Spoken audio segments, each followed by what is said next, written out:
നമസ്കാരം. പുതിയൊരു വീഡിയോയിലേക്ക് എല്ലാവർക്കും സ്വാഗതം. മീനാസ് അമേസിംഗ് വേൾഡ്. ഇത് ചൊവ്വാഴ്ചത്തെ വീഡിയോ തന്നെയാണ്. അതിൻ്റെ ബാക്കി ഭാഗമാണ്. ഇത് റോഡിൽ നിന്ന് വെളിയിരുന്ന സ്കൂട്ടറിനെ തള്ളി വീട്ടിൽ കയറ്റുകയാണ് കേട്ടോ. അപ്പോൾ കീ എടുത്തുകൊണ്ട് വന്ന് അത് സ്റ്റാർട്ട് ചെയ്യാനുള്ള മടിക്ക് അവൻ ചെയ്യുന്നതാണ്. പിന്നെ റോഡിൽ നിന്ന് കുറച്ച് പൊക്കമാണ് വീടിൻ്റെ അങ്ങോട്ടേക്ക്, അപ്പോൾ തള്ളി തന്നെ കയറ്റണം. ഇത് പിന്നെ അമ്പലത്തിലേക്കുള്ള ഉത്സവത്തിൻ്റെ വഴിയൊക്കെ ഒരുക്കിയിരിക്കുന്നതാണ്. പിന്നെ ഞങ്ങളിത് പെയിൻറ്റ് ചെയ്തൊക്കെ ഞാനും അച്ഛനും കൂടെ വെളിയിറങ്ങിയൊക്കെ ഒന്ന് നോക്കി എങ്ങനെയുണ്ടെന്നൊക്കെ. കൊള്ളാം, ഭംഗിയുണ്ട്. ഇനി ആ ബ്ലൂവും കൂടെ ഒന്ന് അടിച്ചാൽ മതി. പിന്നെ ഞാൻ അമ്പലത്തിൽ നിന്ന് വന്നതിന് ശേഷം നേരെ ഫുഡ് കഴിച്ചു. എന്നുവെച്ചാൽ ഒരു 11:45 ആയി തിരിച്ച് വന്നപ്പോഴത്തേക്കും. അത് കഴിഞ്ഞിട്ടാണ് ഞാൻ ബ്രേക്ക്ഫാസ്റ്റ് കഴിക്കുന്നത്. അപ്പോൾ അതൊക്കെ കഴിച്ചതിന് ശേഷം അത്യാവശ്യം അകത്ത് കുറച്ചും കൂടെ പണിയുണ്ടായിരുന്നു. അതൊക്കെ തീർത്തതിന് ശേഷമാണ് മുറ്റത്തേക്ക് ഇറങ്ങിയത്.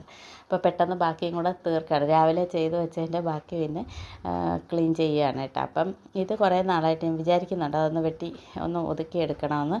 പിന്നെ അന്നേരം ഞാൻ എടുത്ത് പിന്നെ എടുത്ത് അകത്തോട്ട് മാറ്റി വെച്ച് കഴിഞ്ഞാൽ പിന്നെ അതവിടെ ഇരിക്കും. അതുകൊണ്ട് ആദ്യം അത് വെട്ടി തന്നെ മാറ്റിയതിന് ശേഷം ബാക്കി വെക്കാമെന്ന് വിചാരിച്ചേ. അപ്പോൾ അതും ഒരു സൈഡിലേക്ക് ഒതുക്കി. അങ്ങനെ ഫുള്ള് ഒതുക്കൽ ബാക്കി നടന്നുകൊണ്ടിരിക്കുകയാണ്. അപ്പം ഞാനത് കറക്റ്റായിട്ടുള്ള ഓരോ സ്ഥലങ്ങളിലല്ല കൊണ്ട് വെച്ചിരിക്കുന്നത്. ഒരു സൈഡിലേക്ക് എല്ലാം കൂടെ വീടിൻ്റെ 2 സൈഡിൽ അപ്പുറം ഇപ്പുറമായിട്ട് കൊണ്ടുപോയി മാറ്റി വെച്ചതാണ്. ഇവിടെ ഇപ്പോൾ എനിക്ക് വോയിസ് ഓവർ കൊടുക്കാനായിട്ട് കുറച്ച് ബുദ്ധിമുട്ടുണ്ട്. പല പ്രാവശ്യമായിട്ടൊക്കെ ആണ് ഇപ്പം വോയിസ് ഓവർ കൊടുക്കാൻ പറ്റുന്നത് കേട്ടോ. അമ്പലത്തിൽ പാട്ടിട്ടിരിക്കുന്നതുകൊണ്ടേ എങ്ങനെ ഇതിനകത്ത് ആ സൗണ്ട് കയറി വന്നു കഴിഞ്ഞാൽ പിന്നെ കോപ്പിറൈറ്റ് ഇഷ്യൂ വരും. അപ്പോൾ അത് കാരണം ഭയങ്കര പാടാണ് ഇപ്പോൾ നമുക്ക് വോയിസ് ഓവറൊക്കെ കൊടുക്കാൻ. പിന്നെ ഇപ്പോൾ വലിയ സന്തോഷമുള്ളൊരു കാര്യം എന്ന് പറയുന്നത് നമ്മുടെ ഈ ഒരു ഫാമിലി 3K ഫാമിലി ആയിട്ടുണ്ട്. അതിലെ ഒരു അംഗമാണ് ഞാനും. ഇന്നത്തെ വീഡിയോയ്ക്ക് കിട്ടിയ സപ്പോർട്ട് ഭയങ്കരമായിരുന്നു. ഒരുപാട് സ്നേഹവും നന്ദി അറിയിക്കുകയാണ് കേട്ടോ എല്ലാവരോടും. പിന്നെ സബ്സ്ക്രൈബ് ചെയ്യാതെ കാണുന്നവരും കൂടി ഒന്ന് സബ്സ്ക്രൈബ് ചെയ്ത് സപ്പോർട്ട് ചെയ്യണം കേട്ടോ. എല്ലാവരുടെയും അഭിപ്രായങ്ങളൊക്കെ ഒന്ന് കമൻറ്റ് ചെയ്തൊക്കെ അറിയിക്കുകയാണെങ്കിൽ വലിയ സന്തോഷം. അപ്പോൾ എൻ്റെ ജോലികളിങ്ങനെ ഇവിടെ പുരോഗമിച്ചുകൊണ്ടിരിക്കുകയാണ്. അപ്പം ഞാൻ ഇതിനകത്തൊന്ന് മ്യൂസിക് ആഡ് ചെയ്യുകയാണ് കേട്ടോ. എനിക്ക് ഇവിടെ പറ്റുന്നില്ല. ഇടയ്ക്കിടയ്ക്ക് ഇവിടെ അമ്പലത്തിൽ പാട്ട് നിർത്തുമ്പോൾ മാത്രമാണ് ഞാൻ വോയിസ് കൊടുക്കുന്നത് കേട്ടോ. അപ്പോൾ ഇപ്പോൾ ഉടനെ തന്നെ അടുത്ത പാട്ട് വരും. അപ്പോൾ ഇനി ഞാനൊന്ന് മ്യൂസിക് ആഡ് ചെയ്യാണ് കേട്ടോ.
ഏകദേശം കുറേ ജോലിയൊക്കെ തീർന്നു കഴിഞ്ഞപ്പോഴത്തേക്കും പിന്നെ അച്ചു വന്നു. അപ്പോഴത്തേക്കും പിന്നെ മുകളിലേക്ക് ഹാങ് ചെയ്യാനുള്ള കുറേ ഉണ്ടായിരുന്നു. അപ്പോൾ അതെല്ലാം അവൻ ചെയ്തു തന്നു എനിക്ക്. എന്നോട് പറഞ്ഞു വീഡിയോ എടുക്കരുത് എന്നൊക്കെ പറഞ്ഞെങ്കിലും ഞാൻ പിന്നെ സത്യത്തിൽ ശ്രദ്ധിച്ചില്ല, ഓണായിരുന്നു. അപ്പം പിന്നെ ഞാൻ വിചാരിച്ചു കളയണ്ട, എന്തായാലും അവൻ ചെയ്തു തന്നതല്ലേ എനിക്ക്, അപ്പോൾ അതും കൂടെ ഞാൻ ഇട്ടു. അപ്പോൾ എനിക്ക് എന്നോട് റിലേറ്റീവ്സൊക്കെ ചോദിച്ചു തുടങ്ങി അവനെ കൊണ്ട് എന്തോ പണിയാണ് എടുപ്പിക്കുന്നതെന്നൊക്കെ കേട്ടോ. ഒരുപാട് ഇങ്ങനെ വെയിറ്റ് കണ്ടമാനം കൊച്ചിനെ കൊണ്ട് എടുപ്പിക്കുന്നു എന്നൊക്കെയുള്ള പരാതികളൊക്കെ എനിക്ക് കിട്ടി തുടങ്ങിയിട്ടുണ്ട്. എന്നാലും അവൻ വളരെ ഹാപ്പി ആയിട്ടാണ് കേട്ടോ ചെയ്യുന്നത്, എൻ്റെ കൂടെ നിൽക്കുന്നതൊക്കെ. അപ്പോൾ അത്യാവശ്യം എല്ലാം തൂത്ത് വൃത്തിയാക്കി. പിന്നെ അവർ ഞാൻ പറഞ്ഞിരുന്നല്ലോ ഇന്നലെ ഗസ്റ്റ് വരുമെന്ന്. അപ്പോൾ അവർ വന്ന് പോകുന്നതിന് മുന്നേ കംപ്ലീറ്റ് അത്രയും തീർത്തു. പിന്നെ ഞാൻ പോയി ഒന്ന് മേലൊക്കെ കഴുകി ഡ്രസ്സൊക്കെ ചേഞ്ച് ചെയ്തതിന് ശേഷം പിന്നെ അവർ പോയി കഴിഞ്ഞതിന് ശേഷമാണ് വീണ്ടും ഞാൻ ഈ ഡ്രസ്സ് എടുത്തിട്ടിട്ട്, കാരണം ഇത് ഉപേക്ഷിക്കാൻ പറ്റുവാണെങ്കിൽ പറ്റുന്ന ടൈപ്പ് ഡ്രസ്സാണ്. അപ്പോൾ പെയിൻറ്റ് പറ്റിയാലും കുഴപ്പമില്ല, നമ്മളെപ്പോഴും പെയിൻറ്റ് ചെയ്യുമ്പോൾ അങ്ങനത്തെ ഡ്രസ്സായിരിക്കും കൂടുതലിടുന്നത്. അപ്പോൾ അവർ പോയതിന് ശേഷമാണ് ഞാൻ പിന്നെ ബാക്കി പെയിൻറ്റൊക്കെ ചെയ്തത് കേട്ടോ. അതുപോലെ എനിക്ക് എപ്പോഴും വരുന്നൊരു കമൻറ്റാണ് ഡേ ഇൻ മൈ ലൈഫ് ചെയ്യാമോ ചേച്ചി എന്ന് ചോദിച്ചിട്ട്. എനിക്ക് കുറച്ച് പരിമിതികളുണ്ട് വീടിൻ്റെ അകത്ത് വീഡിയോസ് എടുക്കാനായിട്ട്. അച്ഛൻ അൽഷിമേഴ്സാണ്, അപ്പോൾ അച്ഛനൊരു ബുദ്ധിമുട്ട് നമ്മൾ ഉണ്ടാക്കാൻ പാടാണ്. അപ്പോൾ എഡിറ്റ് ചെയ്യുമ്പോൾ എനിക്ക് ഒരുപാട് ഞാൻ വർക്ക് ചെയ്തതിന് ശേഷമേ എനിക്കൊരു വീഡിയോ എഡിറ്റ് ചെയ്ത് ഇടാനും പറ്റത്തുള്ളൂ. അതുകൊണ്ട് വീടിൻ്റെ അകത്ത്, പുറത്താണെങ്കിൽ പോലും എനിക്ക് ഭയങ്കര പാടാണ്. അപ്പോൾ അകത്താകുമ്പം അതിനേക്കാളും പാടാകും. അതുകൊണ്ടാണ് ഇടാത്തത് കേട്ടോ. അപ്പോൾ ഇന്നത്തെ വീഡിയോ ഇതാണ്. എല്ലാ പണിയും കഴിഞ്ഞിട്ടുള്ള മിറ്റം ഇതാണ് കേട്ടോ. അപ്പോൾ അടുത്ത വീഡിയോ ആയിട്ട് വീണ്ടും കാണാം. Thank you.